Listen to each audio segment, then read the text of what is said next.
할렐루야. 우리 옆 사람과 인사하실까요? 예수 안에서 사랑합니다.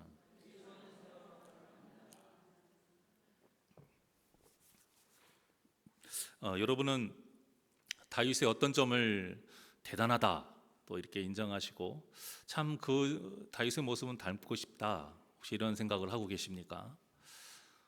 다윗은 믿음으로 보나 인격적으로 보나 참 배울 만한 점이 많은 사람이에요. 그런데 저는 이 다윗의 어떤 수많은 이 장점 중에서 딱 한 가지를 꼽으라라고 한다면, 한 번 저지른 실수나 그 죄는 다시 하지 않는 그 모습, 저는 그것이 가장 부럽고 닮고 싶은 모습입니다. 후에 다윗이 이스라엘의 두 번째 왕이 되고 우리아의 아내 밧세바를 범하는 죄를 짓게 되잖아요. 그리고 하나님께 이제 호되게 책망을 받습니다. 그리고는 다시는 그 죄를 짓지를 않아요. 근데 나중에 나이가 들어서 몸이 차가워졌을 때 신하들이 너무 그것을 걱정해서 아리따운 젊은 처녀를 이제 다윗에게 들여보냅니다. 그래서 그 처녀를 통해서 몸을 좀 따뜻하게 데펴라라는 뜻으로 보내지만 이 다윗이 손 한 번 대지 않고 그대로 돌려보내요. 이 상황은 밧세바하고 다르잖아요. 다른 남자의 아내를 취하는 것도 아님에도 불구하고 다윗은 그 여인을 취하지 않습니다. 이처럼 다윗은 자신이 저지른 어떤 실수와 죄에 대해서는 그와 어떤 비슷한 결이 있어도 절대 하지 않는, 그렇게 살려고 굉장히 힘썼던 사람이에요. 이 본문도 이와 같은 상황입니다. 24장에서 다윗은 다 차려진 그 밥상, 그런 상황에서도 하나님께서 기름 부어 세우신 그 왕을 어떻게 우리가 죽일 수 있느냐, 그건 죄다 라고 말하면서 자신을 부추기는 그 사람들을 다 자제시키고요, 그 부추김에도 넘어가지를 않습니다. 이랬던 그가 25장에서 이 먹고 사는 문제로 이 나발에게 거침없이 딱 칼을 빼들었잖아요. 그래서 완전 서슬퍼렇게 그를 죽이러 가는 죄를 지을 뻔했습니다. 이제 그때 나발의 아내 이 아비가일의 중재로 이제 자신의 잘못을 깨닫고 칼을 거두게 되지요. 그러니까 이 아비가일이 꼭 후에 이 밧세바를 범한 이 다윗을 책망하러 온 나단하고 똑같은 그런 인물인 거예요. 그런 역할을 딱 한 겁니다. 그리고 나서 지금 26장의 사건이 일어난 거예요. 26장과 비슷합니다. 아니, 오히려 더 거릴 것이 없는 상황이에요. 왜? 같은 이 잘못을 지금 사울이 되풀이하고 있으니까 오히려 더 다윗의 입장에서는 사울을 치는 것에 있어서 더 거리낌이 없는 그런 상황이 됐죠.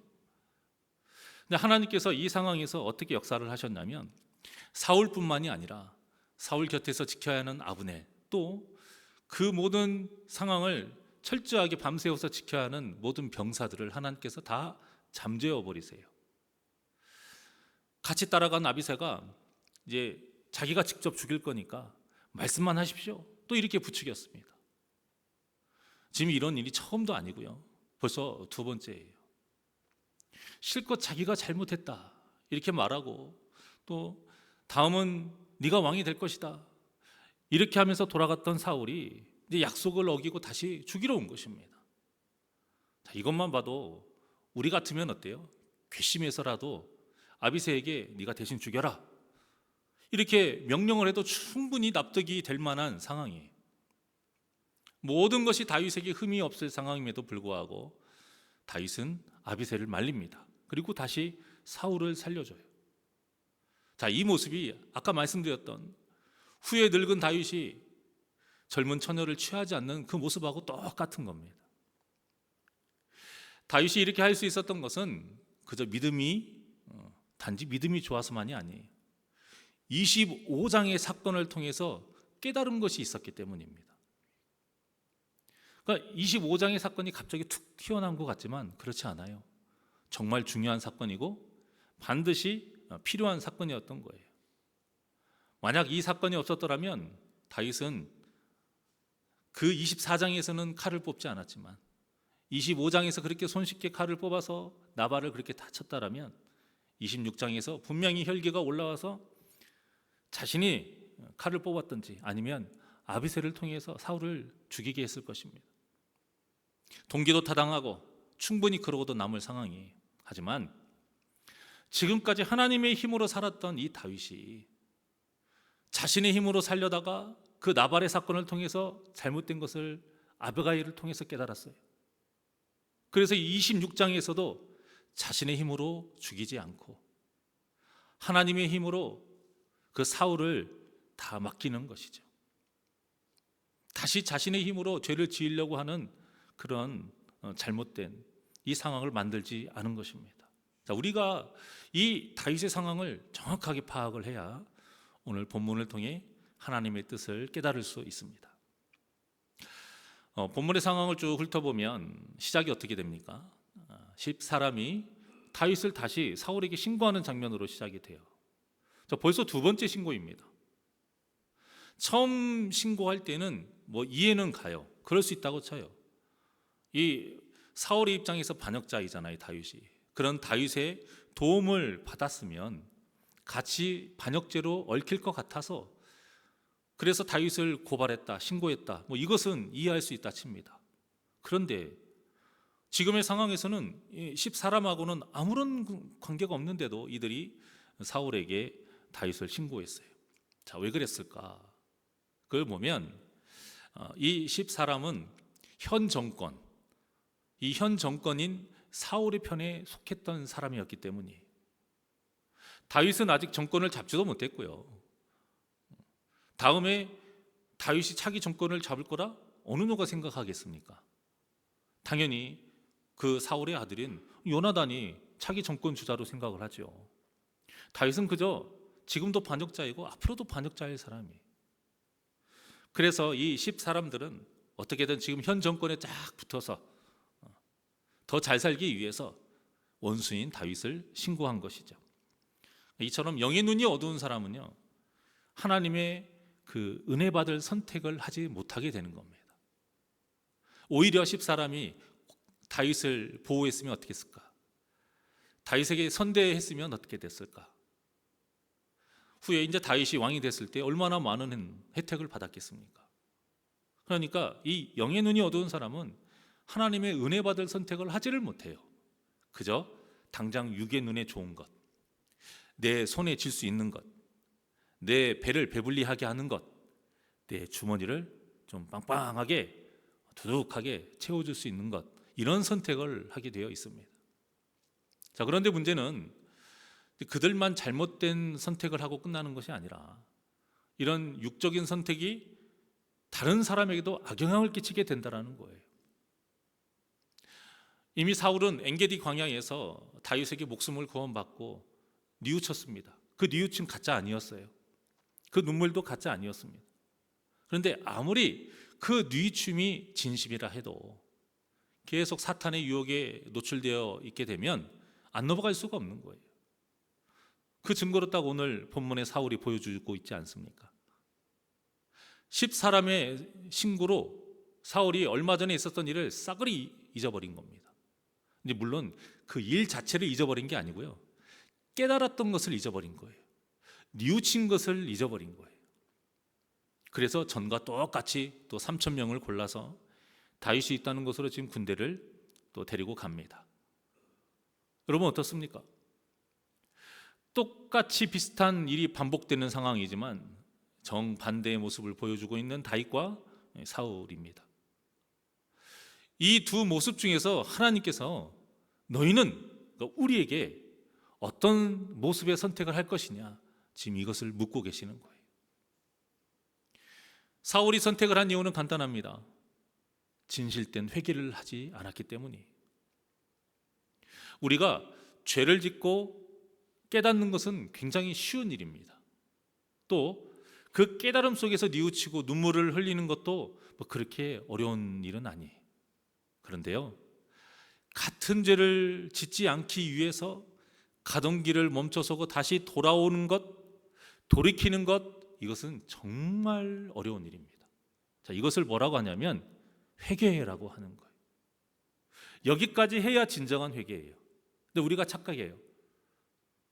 말씀을 듣고 그렇지, 뉘우치고 깨닫는 것, 고개를 끄덕이는 것, 이거 회개 아닙니다.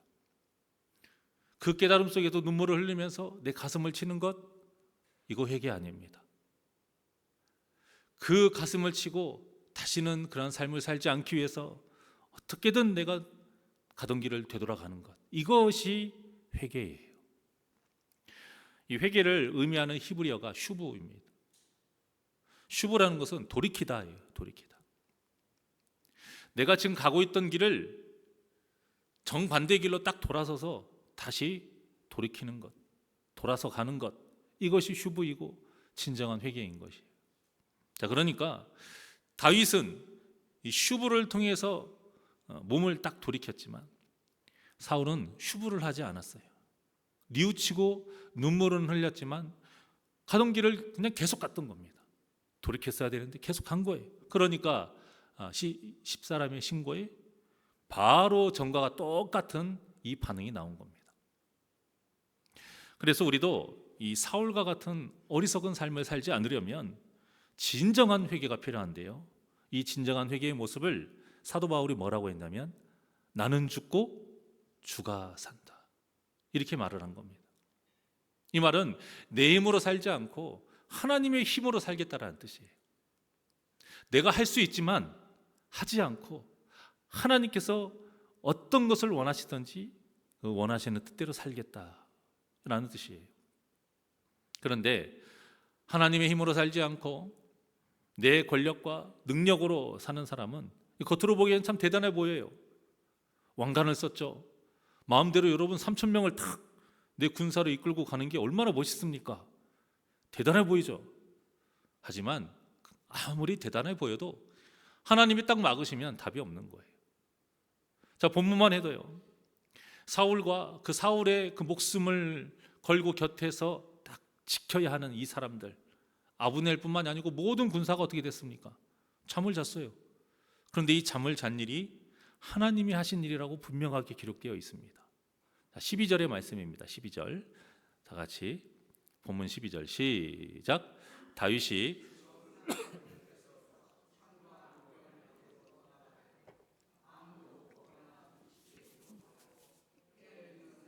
없었으니 이는 여호와께서 그들을 깊이 잠들게 하셨으므로 그들이 다 잠들어 있었기 때문이었더라. 아멘. 여러분, 병사가 3,000명이면 뭐합니까? 그 수많은 병사들 다 그 가운데에 있어가지고 보호받으면 뭐해요? 하나님께서 움직이시면 그런 것들은 아무것도 아닙니다. 애굽의 그 수많은 병거들, 당시 최고의 군대입니다. 그렇게 많이 쫓아오면 뭐합니까? 하나님이 홍해바다로 덮어버리시면 끝나는 것을. 다윗이 이 아비새와 함께 사울의 진영에 들어가서요, 그 창과 물병을 가지고 떠날 때까지 아무도 몰랐습니다. 결국 오늘 본문의 말씀은 자신의 힘으로 살려는 자와 하나님의 힘으로 살려는 자, 그런데 자신의 힘으로 살려는 자는 절대 하나님의 힘으로 살려는 자를 이길 수 없다라는 것을 지금 보여주고 있는 겁니다. 물론 다윗에게 위기가 없었던 것은 아니에요. 이 본문에 보면 다윗에게 세 가지의 위기가 닥치거든요. 첫 번째는 환경이었고, 두 번째는 물건이었고, 세 번째는 사람이었습니다. 이 세 가지가 바로 하나님이 역사하시는 현장에서도 사탄이 사용했던 도구였던 것이에요. 그리고 지금도 우리에게 사용하고 있는 도구인 거예요. 하나님을 향한 이 예배 현장에서도 사탄은 활동합니다. 사탄이 없는 것이 아니에요. 오히려 더 집요하고요, 오히려 더 지능적으로, 오히려 더 아닌 것처럼 우리를 유혹하고 사용하려고 합니다. 자, 첫 번째 위기를 가져다 둔 그 환경은 뭐냐면 이 다윗 앞에 펼쳐진 모든 일들이 너무 순탄했다라는 거예요. 여러분, 이런 상황에서 다윗이 혼자도 아니고 아비새하고 둘이서 그 진영, 그렇게 빽빽이 둘러싸여 있는 그곳을 뚫고 아무도 모르게 사울의 진영에 갈 수 있다는 것은 있을 수가 없는 거예요. 그런데 이게 너무 쉬웠어요. 근데 여러분, 순탄한 것이 무슨 뭐 위기냐 이렇게 생각할 수 있는데요.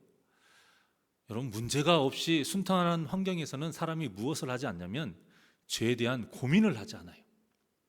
죄에 대한 경각심이 없어요. 그 옛말에 돌다리도 두들겨보고 건너라는 말이 괜히 나온 것이 아닙니다. 돌다리니까 이걸 누가 무너질 거라고 생각하겠어요. 그러니까 아무 의심 없이 걱정 없이 그냥 걷는 겁니다. 그런데 돌다리도 언제라도 무너질 수 있는 겁니다. 그러니까 문제가 없는 이 순탄한 환경에서는 우리가 너무 안일해져 있어요. 죄에 대한 위험성이 별로 없는 거예요. 그러니까 어떤 것이 하나님의 뜻인지를, 하나님의 또 뜻이 아닌지 이런 고민을 하지 않는 겁니다. 이렇게 되면 사탄이 딱 유혹할 때 그냥 여지없이 걸려드는 거예요. 이렇게 사울처럼 사탄의 도구가 돼버리는 겁니다. 그래서 우리 믿는 자들은 순탄한 환경이라고 해서 그저 좋아만 해서는 안 돼요. 문제가 있는 상황에서는 뭐 누가 말을 하지 않아도 우리가 믿음이 있으니까요, 하나님께 딱 나옵니다. 무릎 꿇어요. 하나님을 붙잡아요. 그런데 순탄한 환경에서는 하나님을 붙잡지 않아요. 왜? 가만히 손을 놔도 하나님을 굳이 붙잡지 않아도 일이 잘 되거든요. 그러니까 이게 이 환경 속에서 사탄이 활동하고 내가 사탄에게 쓰임 받을 거라 생각하지 않는다라는 거죠. 이렇게 사탄이 계속 그런 순탄한 그 환경을 이유로 기도하지 못하게 하고 그렇게 유혹을 합니다. 세상 일과 이 취미 생활에 더 바쁘게 하는 거예요. 이런 유혹이 항상 있다라는 사실을 꼭 기억하셔서 아무리 순탄한 환경에서도 늘 경성하여 기도하는 믿음이 저와 여러분에게 있기를 원합니다. 자, 그리고 다윗에게 두 번째 위기를 가져다 준 물건이 있는데요. 그 물건이 뭐냐면 바로 사울의 머리맡에 놓여 있던 창입니다. 창. 그 창이 어떤 창입니까? 자신을 죽이려고 던졌던 창이. 이 사탄이 참 교묘하고 악질인 것이 뭐냐면 실컷 기도하면서 믿음으로 잘 참고 있어요.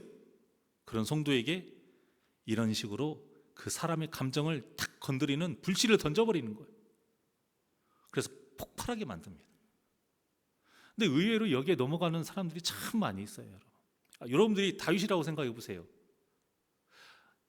내가 사울에게 그런 마음이 없다 해도요, 나를 죽이려고 던졌던 그 창을 보게 되면 순간 이 안에서 욱 하는 게 나온다니까요. 제가 대학 다닐 때 이 학생회장이었던 형이 있는데 그 형이 이제 성악하는 형이었어요. 풍채도 있고 교회도 다녀요. 모태신앙이고 뭐 누구는 너 목사 되라 뭐 이렇게 할 정도로 신앙이 좋았나 봐요. 저는 거기까지는 모르는데. 근데 그 형님이 좀 유머스럽고 리더십도 있고 학생회장답게 잘 화도 내지 않는 어떤 그런 좀 선한 성품이었어요. 근데 제가 이 형이 이제 화를 내는 경우를 딱 한 번 봤거든요. 근데 그때가 MT 때였어요. MT 때 어떤 이게 후배가 잘못을 저질러 가지고 이제 전체 집합을 했습니다. MT를 가가지고 딱 모여가지고 거기서 이제 단체로 혼난 적이 있었는데, 뭐 다른 형들은 막 혈기를 부리면서 막 난리를 까쳐요. 그런데 이 형은 학생회장에서 그런지 딱 자기 차례 와서 그냥 조목조목 왜 이런 일이 생겼는가, 이렇게 잘 이해를 잘 시키면서 조리 있게 설명을 잘 하더라고요. 그런데 그런 말을 하다가 갑자기 얼굴이 막 붉어지더니 소리를 막 지르면서 매를 들더니 매타작을 하기 시작을 해요. 참 황당하잖아요. 나중에 왜 그랬는가 그 얘기를 들어보니까, 근데 그 형이 처음에는 그럴 생각이 전혀 없었는데 이 잘못한 일을 설명을 딱 해주고 있는데 잘못을 저질렀던 후배가 눈에 딱 보이는데 그 후배가 영 이 자기의 잘못을 뉘우치는 것 같지를 않더래요. 그러니까 이제 거기에서 갑자기 이제 화가 치밀어 올라가지고 정신줄을 놓은 거예요. 그러면 그 후배만 때리던가 맥없는 우리들까지 다 때린 거죠. 사람이 이렇게 감정의 동물이에요. 이게 어느 누구의 한 사람의 일이 아닙니다. 이런 일 비일비재해요.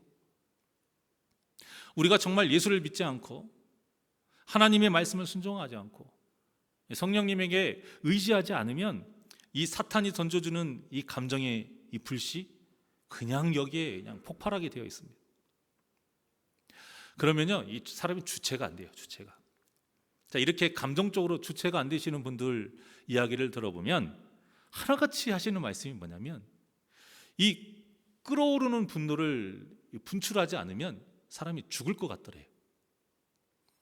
그래서 이것을 막 분출을 하기 위해서 정신줄을 놓는 거예요. 어떤 때는 약간 정신이 있어서 내가 진짜 미쳤나 보다 이런 생각이 들 때도 있대요. 근데 그러면서도 멈출 수가 없다라는 거예요. 그 주유소에 여러분 불씨 한번 던져지면 어떻게 돼요? 그냥 터져버리잖아요. 그거 똑같은 거예요. 그냥 하고 싶은 대로 다 해대야, 그렇게 하면 이제 시원해져 가지고 정신이 이제 그때 돌아와요. 그런데 이미 그때는 늦었어요. 주변을 살펴보면 이 폭탄 맞은 것처럼 주변이 다 초토화가 되어 있어요. 이제는 뭐 주워 담을 수도 없고, 그렇게 했던 것들이 다 이제 흉거리가 되고 후회할 거리가 되고 책 잡힐 거리가 되어서 이제 다시 돌아오게 돼요.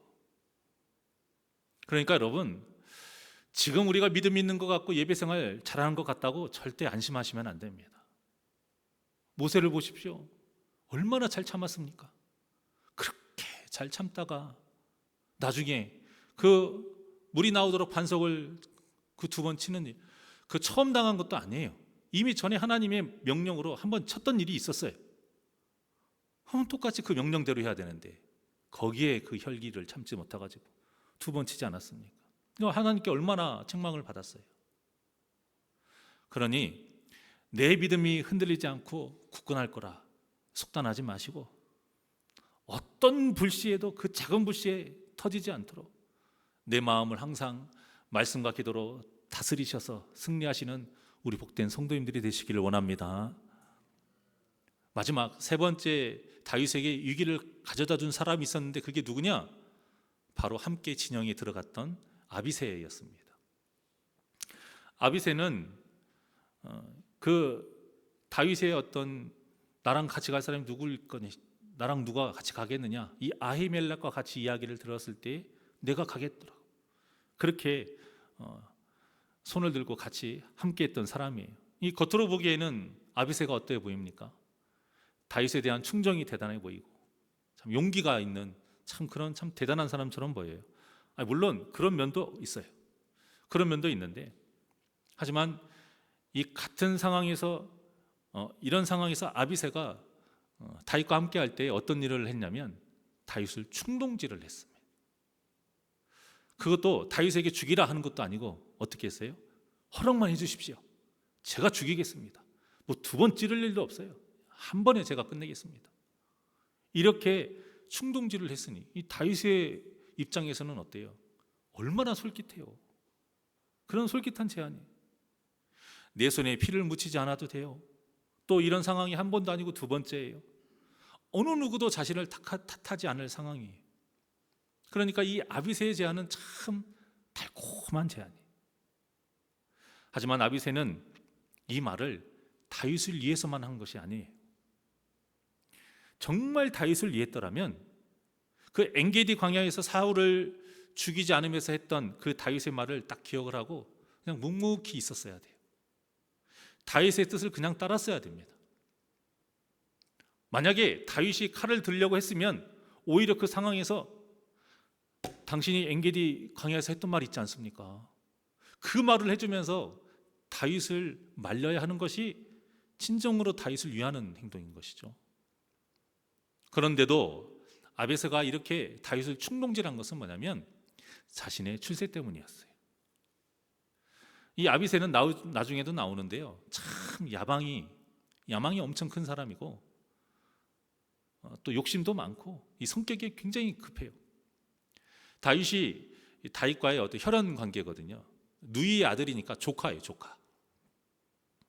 그래서 다윗이 왕위에 올랐을 때 누구보다 많은 이익을 취할 수 있고요, 높은 권력에 오를 수 있는 사람이 아비새예요.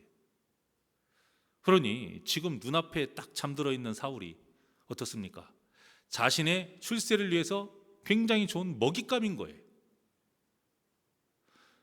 그리고 또 아까 말씀드린 것처럼 아비의 성격이 굉장히 급했습니다. 이렇게 탐욕이 있고 성격이 급한 것 때문에 나중에 이 아비새로 문제가 좀 많이 생겨요.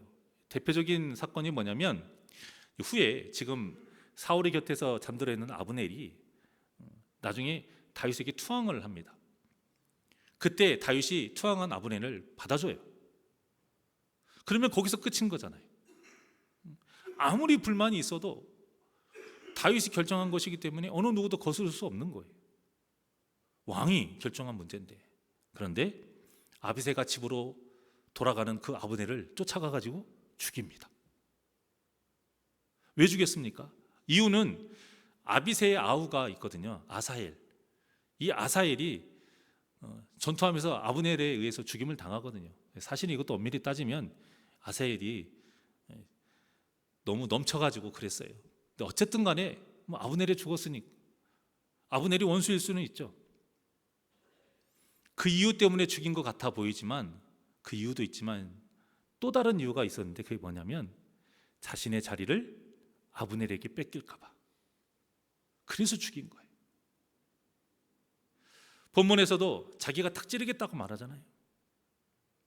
두 번 찌를 일이 없고 한 번이면 된다. 굉장히 급한 성격을 나타내주고 있어요.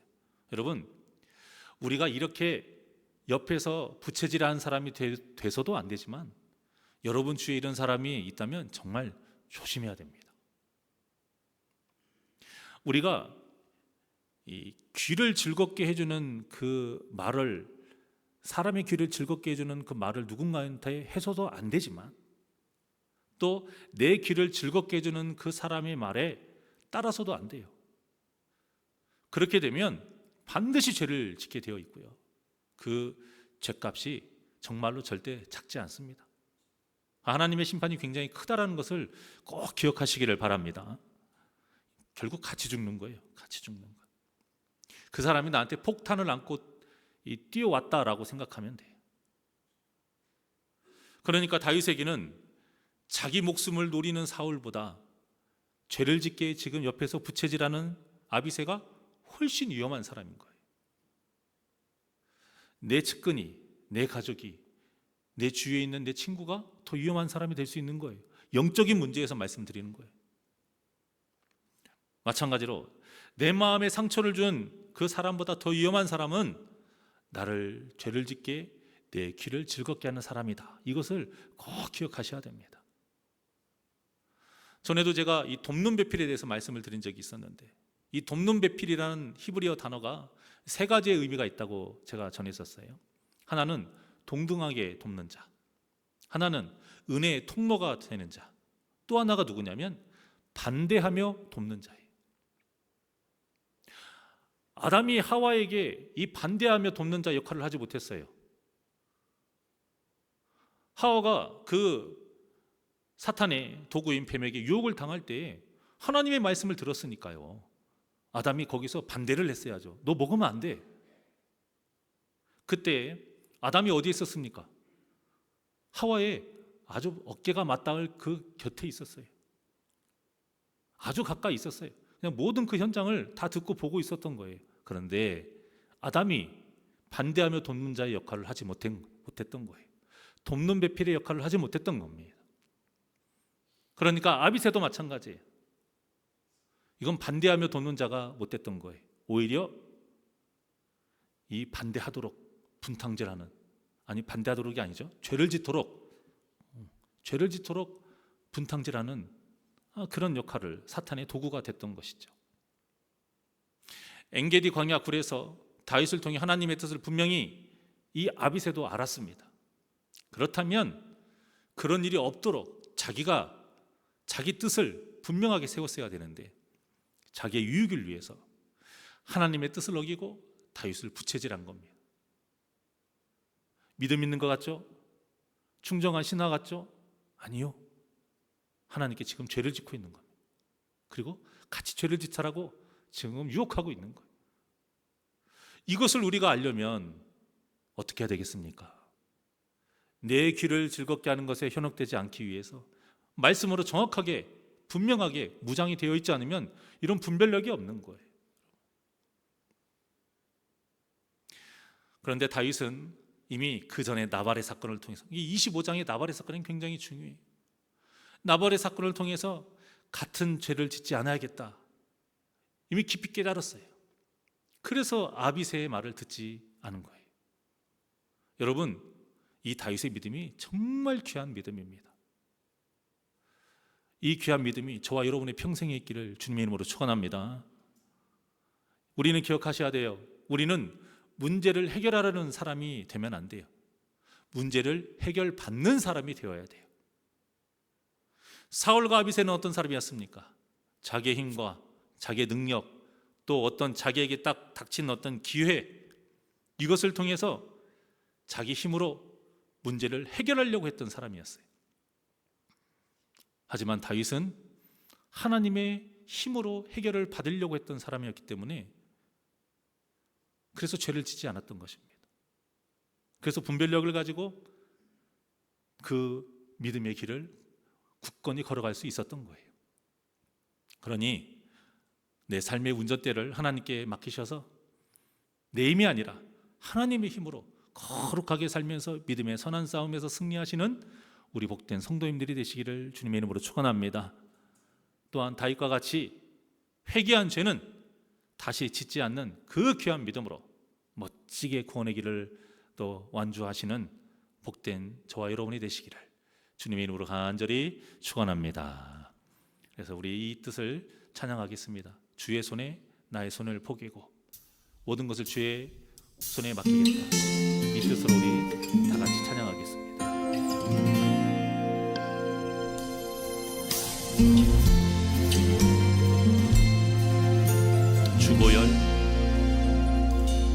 주보혈 날 정결케 하고 주보혈 날 자유케 하니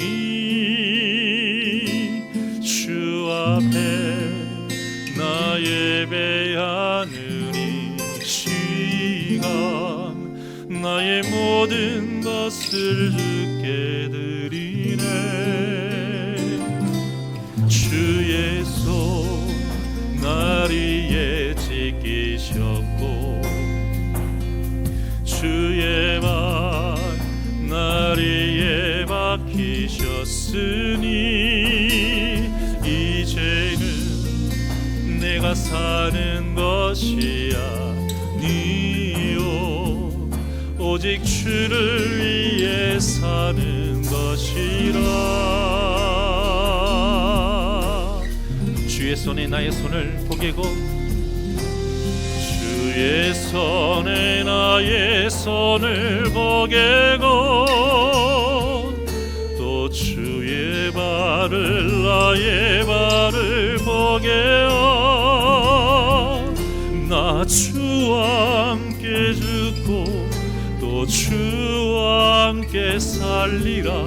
영원토록 주 위에 살리라. 주의 손에 나의 손을 포개고 또 주의 발에 나의 발을 포개어 나 주와 함께 죽고 또 주와 함께 살리라. 영원토록 주 위에 살리라. 주 위에 살리라. 우리 두 손을 가슴에 얹고 주보혈 날 정결케 하고 주보혈 날 자유케 하니 주 앞에 나 예배하느니 시간 나의 모든 것을 주께 드리네. 주의 손 날 위에 지키셨고 주의 발 날 위에 박히셨으니 이제는 내가 사는 것이 아니요 오직 주를 위해 사는 것이라. 주의 손에 나의 손을 보게고 주의 손에 나의 손을 보게고 또 주의 발에 나의 발을 보게요. 나 주와 함께 죽고 또 주와 함께 살리라. 영원토록 주 위에 살리라. 주의 손에 나의 손을 포개고 또 주의 발에 나의 발을 포개어 나 주와 함께 죽고 또 주와 함께 살리라. 영원토록 주 위에 우리 두 손 높이 들고 고백합니다. 주의 손에 나의 손을 보게고 또 주의 발에 나의 발을 보게요. 나 주와 함께 죽고 또 주와 함께 살리라. 영원토록 주 위에 살리라. 주의 손에 나의 손을 포개고 또 주의 발을 나의 발을 포개어 나 주와 함께 죽고 또 주와 함께 살리라. 영원토록 주 위에 살리라. 주 위에 살리라.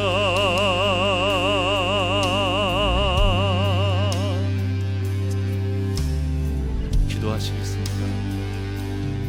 언제나 우리를 진리의 길로 인도하시는 하나님, 우리의 모든 삶의 운전대를 다 주님께 맡기고 주님이 이끄시는 대로 우리가 살아가길 원하오니 늘 말씀으로 가르쳐 주시옵시고 그 하나님의 말씀에 귀를 기울이며 순종하는 삶 살게 하여 주시옵소서.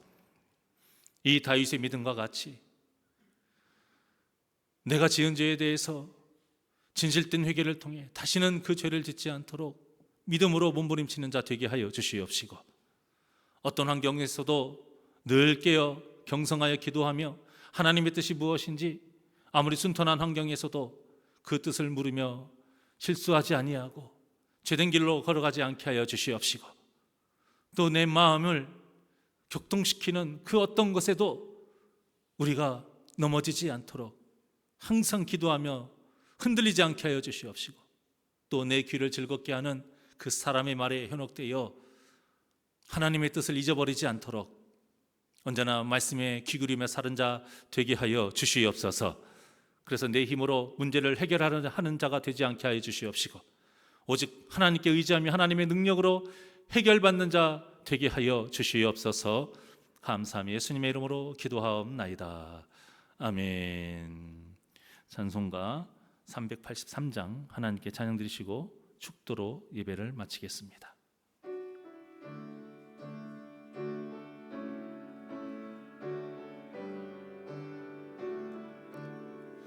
눈을 들어 산을 보니 도움 어디서 오나 천지 지은 주 하나님 나를 도와주시네. 나의 말이 실족함께 주가 깨어 지키며 택한 백성 항상 지켜 길이 보호하시네.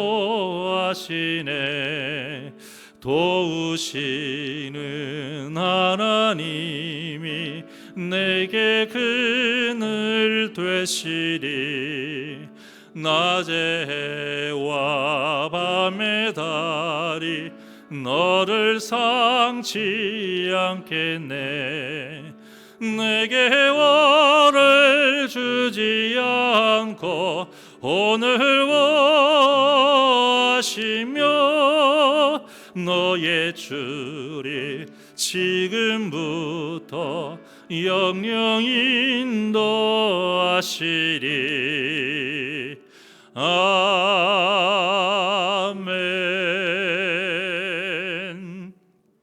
이제는 우리를 죄에서 구원하신 우리 주 예수 그리스도의 은혜와 하나님 아버지의 무한하신 사랑하심과 성령님의 충만 역사 인도하심이 내 능력과 힘으로 해결하려 하지 아니하고 오직 하나님의 그 힘으로 해결받고자 결단하는 우리 사랑하는 성도님들의 머리 위에와 그들의 거룩한 삶 위에, 가정과 모든 환경 위에, 우리 새날교회 위에와 선교하는 모든 사역지 위에 이제로부터 영원토록 함께 있을지어다.